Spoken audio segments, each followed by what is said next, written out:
Salut, salut. Et oui, on est toujours dans le défi lecture de la Bible de l'aurore au crépuscule. Rebecca avec vous.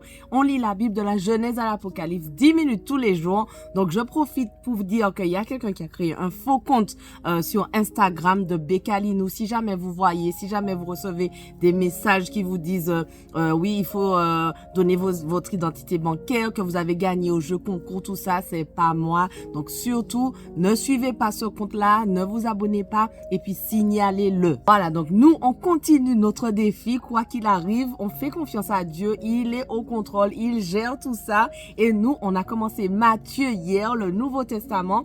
Donc là, on continue. On a lu la naissance de Jésus. On va continuer dans l'évangile de... C'est intéressant, c'est intéressant. Donc, on va prier et puis on va commencer directement. Vraiment, merci Seigneur parce que tu es au contrôle. Merci parce que tu es souverain. Merci parce que ça nous rafraîchit vraiment de nous plonger tous les jours, quotidiennement dans ta parole. Bénis tous ceux qui nous ont rejoints, Seigneur, pour la deuxième partie, pour le Nouveau Testament. Vraiment qu'on puisse tous ensemble s'encourager et arriver jusqu'au bout, jusqu'à Apocalypse. Parle-nous à chacun personnellement et aide-nous à comprendre et mettre en pratique le passage qu'on va lire aujourd'hui au nom de Jésus. Amen. Alors, on continue donc dans Matthieu 3, verset 5. Les habitants de Jérusalem. Alors, comme d'habitude, si jamais vous avez raté la lecture d'hier, n'hésitez pas à lire quelques chapitres avant pour avoir tout le contexte qu'il faut pour la compréhension. Voilà. Donc, Matthieu 3, 5, les habitants de Jérusalem, de toute la Judée et de toute la région du Jourdain se rendaient vers lui.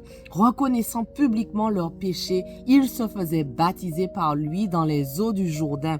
Cependant, quand il vit beaucoup de pharisiens et de sadducéens venir se faire baptiser par lui, il leur dit, race de vipères, qui vous a appris à fuir la colère à venir?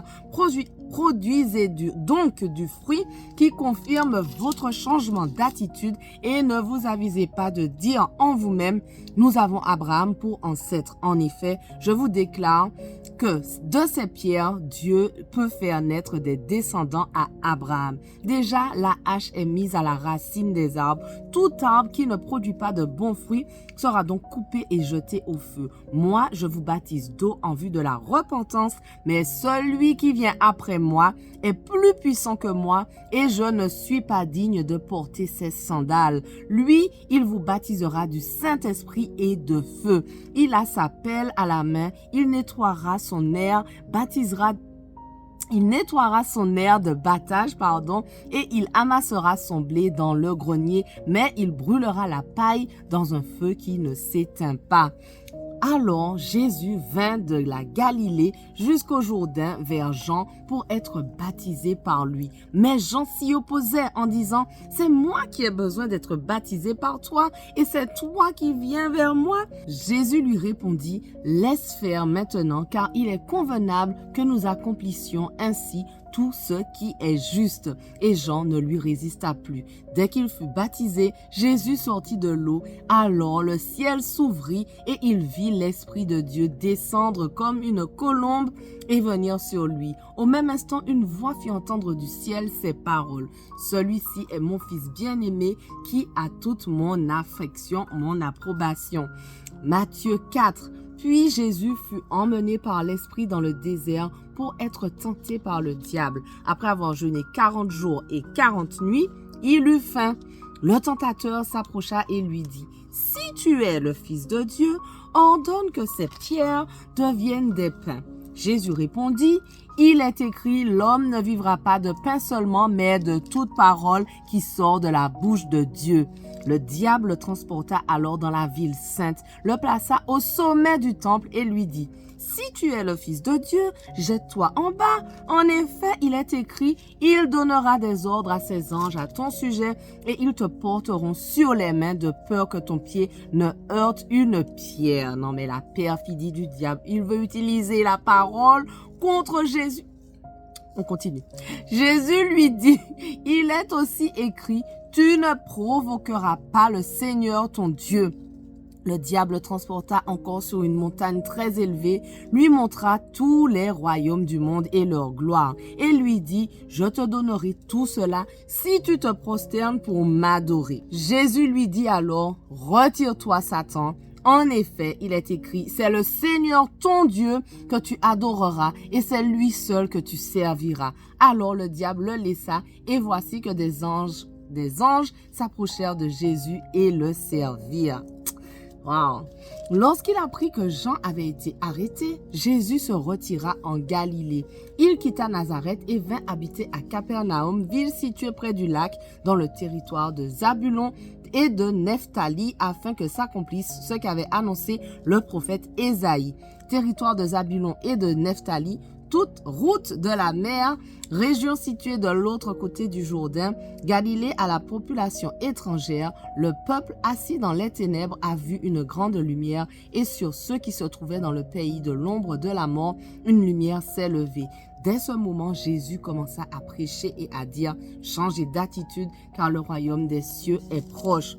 Comme il marchait le long du lac de Galilée, il vit deux frères, Simon, appelé Pierre, et son frère André, qui jetaient un filet dans le lac. C'étaient en effet des pêcheurs. Il leur dit, suivez-moi et je ferai de vous des pêcheurs d'hommes. Aussitôt, ils laissèrent les filets et le suivirent. Il alla plus loin et vit deux autres frères, Jacques, fils de Zébédée, et son frère Jean, qui étaient dans une barque avec leur père Zébédée et qui réparaient leurs filets. Il les appela et aussitôt, ils laissèrent la barque et leur père et le suivirent. Jésus parcourait toute la Galilée. Il enseignait dans les synagogues, proclamait la bonne nouvelle du royaume et guérissait toute maladie et toute infirmité parmi le peuple. Sa réputation gagna toute la Syrie et on lui amenait tous ceux qui souffraient de maladies et de douleurs de divers genres, des démoniaques, des épileptiques, des paralysés et il les guérissait. De grandes foules le suivirent, venus de la Galilée, de la Décapole, de Jérusalem, de la Judée et de l'autre côté du Jourdain. Matthieu 5. À la vue de ces foules, Jésus monta sur la montagne, il s'assit et ses disciples s'approchèrent de lui. Puis il prit la parole pour les enseigner. Il dit, « Heureux ceux qui reconnaissent leur pauvreté spirituelle, car le royaume des cieux leur appartient. Heureux ceux qui pleurent, car ils seront consolés. Heureux ceux qui sont doux, car ils hériteront la terre. Heureux ceux qui ont faim et soif de la justice, car ils seront rassasiés. Heureux ceux qui font preuve de bonté, car on aura de la bonté pour eux. Heureux ceux qui ont le cœur pur, car ils verront Dieu. Heureux ceux qui procurent la paix, car ils seront appelés fils de Dieu. Heureux ceux qui sont persécutés pour la justice, car le royaume des cieux leur appartient. Heureux serez-vous lorsqu'on vous insultera, qu'on vous persécutera et qu'on dira faussement de vous toutes sortes de mal à cause de moi. » Ça me parle ça. Enfin, ceux qui ont vu mes dernières vidéos, ça, vous savez.